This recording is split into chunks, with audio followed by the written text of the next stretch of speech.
I'm recording this episode at 1:05 a.m. in the morning, and I love it here.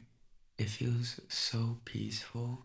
It's when the world is quiet, and it's when I just get to talk like this and just be honest. So, hey guys, welcome back to This Mic is Crying. I have a new angle going on right now. I never really tried this, and it's like on like books in like a tripod, so like one wrong move and this whole thing collapses. And I'm like really happy about like the way it turned out. But before we get into the podcast episode, I want to share something very spontaneous that I did over the weekend.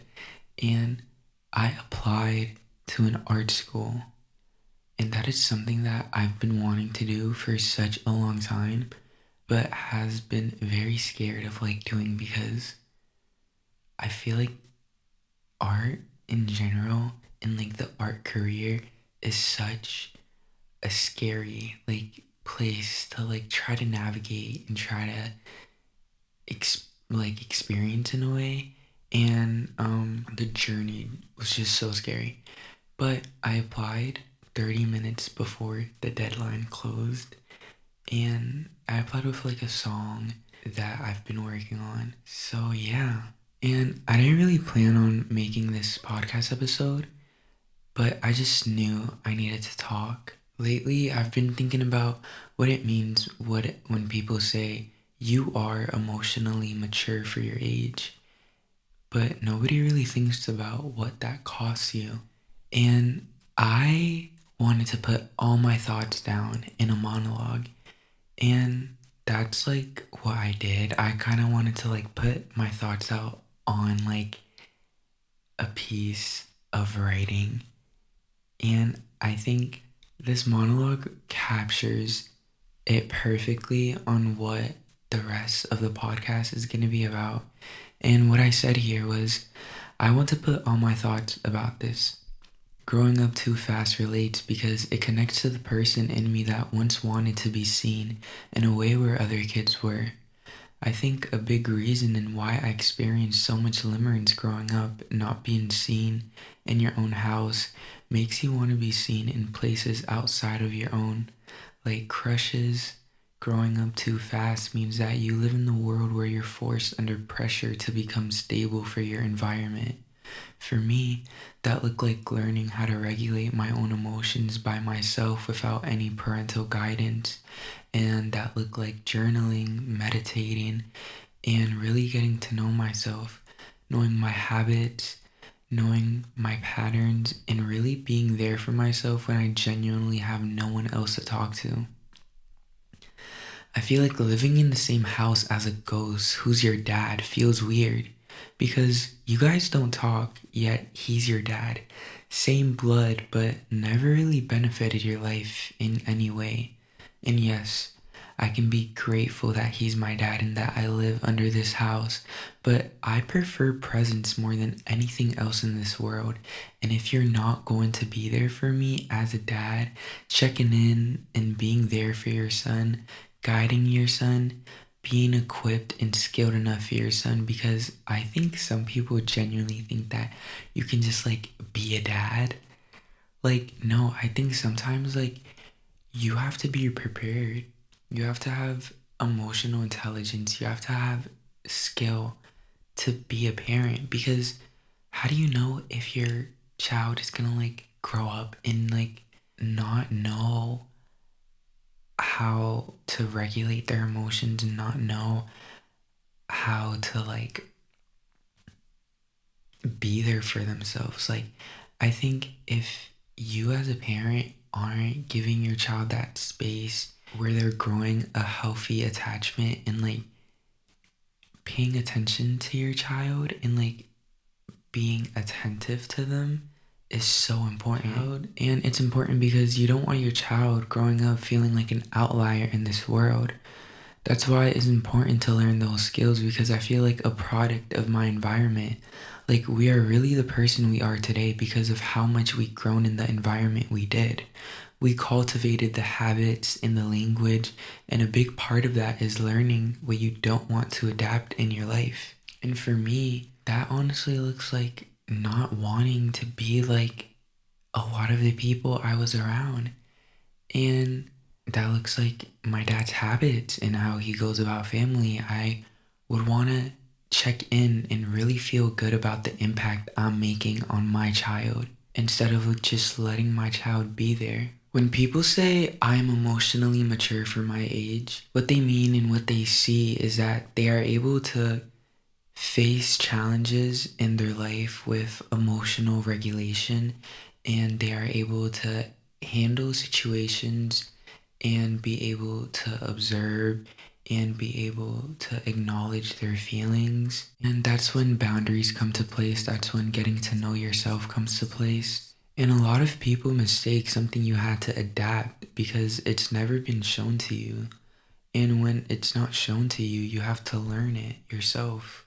And an example of that could be like if you're emotionally neglected, then something that you're gonna have to do to adapt for yourself is learn how to regulate and acknowledge your emotions. But I think something that they miss is being able to really enjoy their childhood.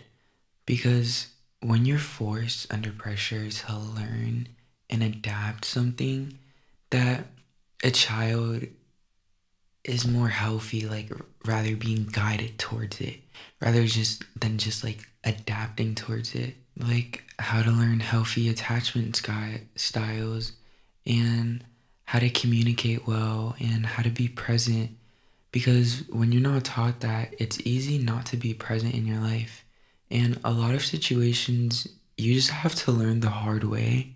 But the way that you grew up, it's not necessarily anyone's fault. For me, I grew up in the Dominican Republic until I was 5.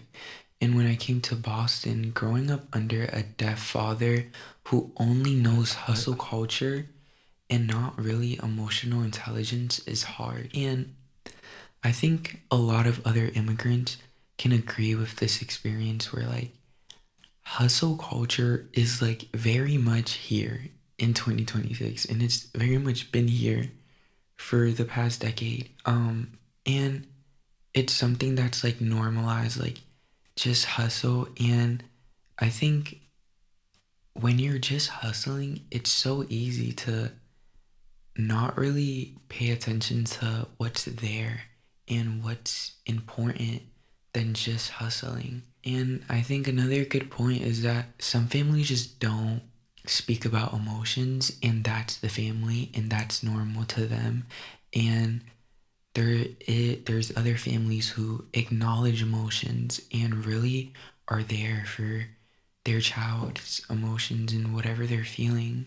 So that's what it feels like from the outside. But here's what it feels like in the inside for me growing up. When I was first realizing that I had to be the one figuring everything by myself was kind of in like the small moments of my life. Like when I realized nobody was really checking in for me emotionally or physically.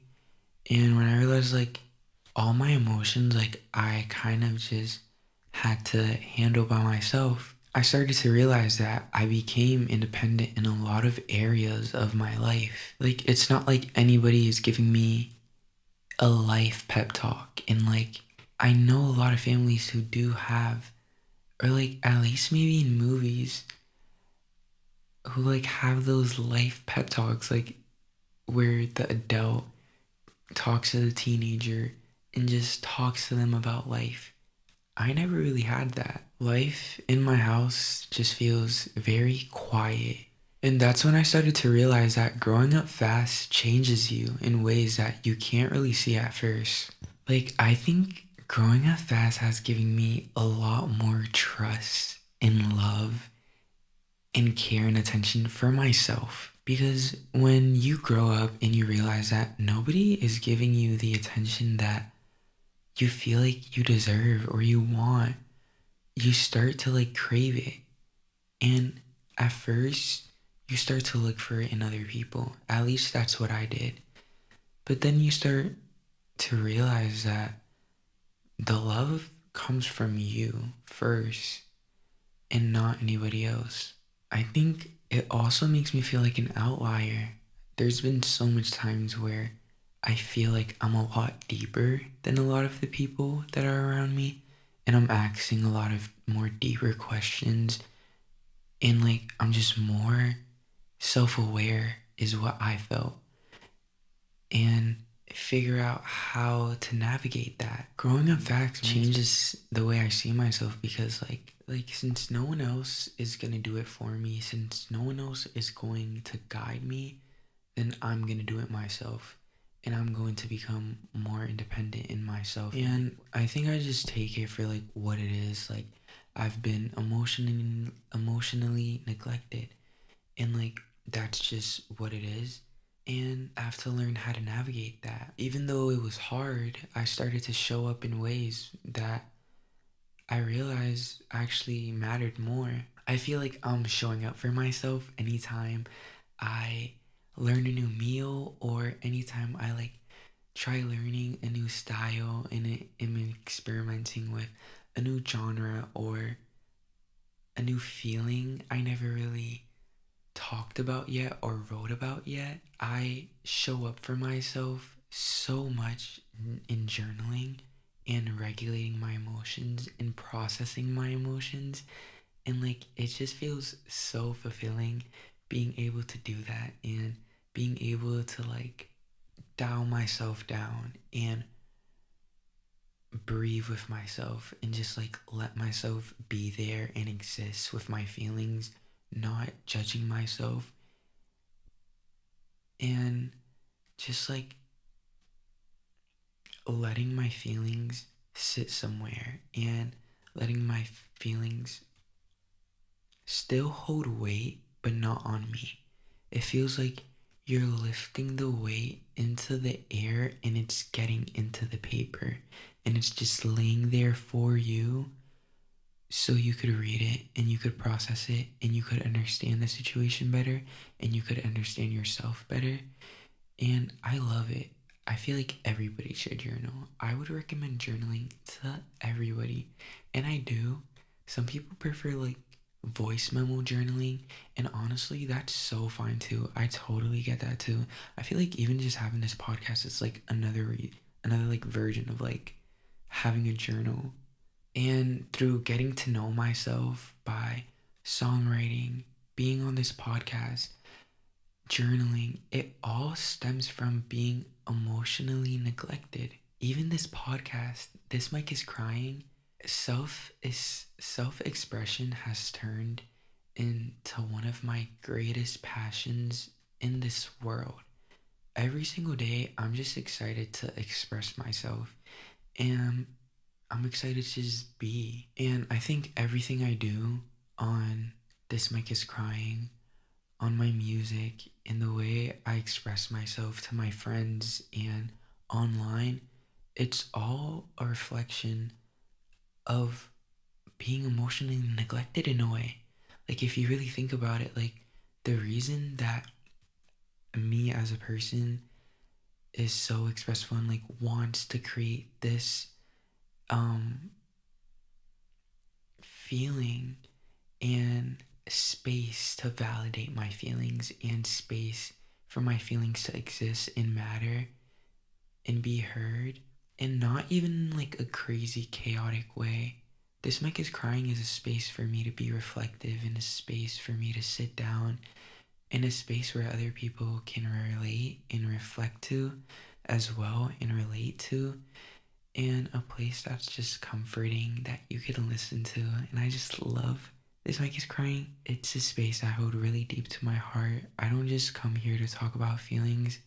I talk about stuff that actually matter, in the small little details that we kind of skim past. But to come back to the topic of this episode, showing up for myself currently looks like waking up and making sure I'm having a meal. It looks like whenever I'm having a really intense moment that I feel like I need to process, I need to completely put everything down and put myself first and journal, and really just be there for myself. I think putting myself first is how I show up for myself. And also resting, like, hello. I love sleep. I could sleep every single hour of the day if it was allowed. And if you feel like you've been alone at your house, don't worry. You are not alone. And you could turn that pain into art. I'm someone who felt really alone at my house, and I've been able to turn that into something of comfort and into something meaningful because I am a tearsmith. And if you relate, this mic is crying with you. I hope that you're having a very special night or day. And thank you so much for listening. Bye. That felt super good.